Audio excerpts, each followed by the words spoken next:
Yang berjubah belum tentu soleh. Tak kala Nabi Daud sedang memberikan pelajaran akhlak kepada murid-muridnya, masuklah seorang laki-laki memakai jubah putih dan menyebarkan bau wangi. Laki-laki berjenggot itu mengucapkan salam kepada Nabi Daud, tetapi Nabi Daud tidak peduli, apalagi menjawab salamnya. Ia terus menyampaikan pelajarannya tanpa melirik sedikit pun kepada tamu yang baru tiba itu. Laki-laki tersebut lantas mengerjakan sembahyang yang sesuai dengan syariat yang berlaku pada waktu itu. Setelah melaksanakan ruku dan sujud, laki-laki itu mengangkat kedua tangannya dan berdoa.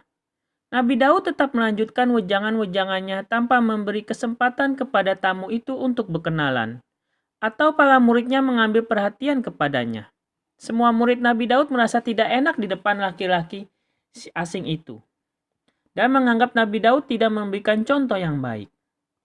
Pria berjubah bersih tersebut terdengar menangis terseduh-seduh ketika berdoa. Sesudah itu ia berdiri, lalu keluar dari sinagog tempat peribadatan mereka setelah meminta diri dengan mengucapkan salam. Namun Nabi Daud tetap tidak menaruh hormat sama sekali. Semua murid Nabi Daud sangat iba melihat nasib tamu yang malang barusan. Maka sesudah Nabi Daud mengakhiri pelajaran tentang akhlak yang baik, salah seorang dari mereka mengajukan pertanyaan. Wahai Nabiullah, saya ingin bertanya. Tanyalah, jawab Nabi. Bukankah engkau mengajarkan kepada kami untuk menghormati tamu? Betul. Tetapi mengapa engkau tadi tidak memperlihatkan akhlak terpuji kepada tamu? Sebab dia tidak tahu budi pekerti. Apakah kalian tidak ingat bagaimana caranya memasuki majelis tak kala guru sedang mengajar? Mula-mula kaki kanan melangkah lebih dahulu sebagai tanda menghormati sinagog kita. Kemudian tidak seharusnya dia mengucapkan salam, melainkan langsung duduk dan ikut mendengarkan. Barangkali dia belum tahu tata caranya. Tapi jubah dan surbannya menunjukkan seorang dia orang alim. Apakah pantas kalau dia orang alim tidak mengetahui sopan santun memasuki tempat peribadatan dan tempat mengajar? Sanggah Nabi Daud. Orang seperti itulah yang akan menjatuhkan agama kita. Karena tidak sesuai antara penampilan dengan sikapnya. Tapi tadi dia sembahyang lama sekali, sahut si murid. Itulah tanda kepasuannya. Ia hanya ingin memamerkan kesolihannya. Padahal dia bukan orang baik.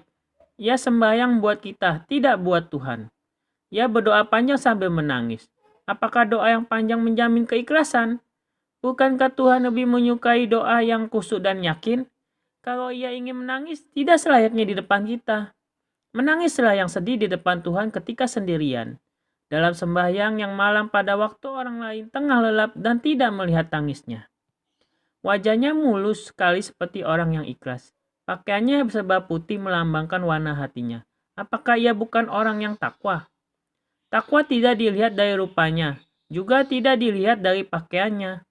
Tuhan hanya melihat hati manusia dan dinilai dari perbuatannya, sesuai atau tidak dengan syariat dan adab agama.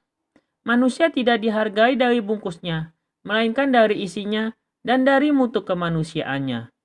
Dengan penjelasan tersebut, mengertilah murid-murid Nabi Daud bagaimana seharusnya menghayati agama dengan menjalankan semua ketentuannya, tidak sekedar membangga-banggakan melalui ucapan dan pernyataan.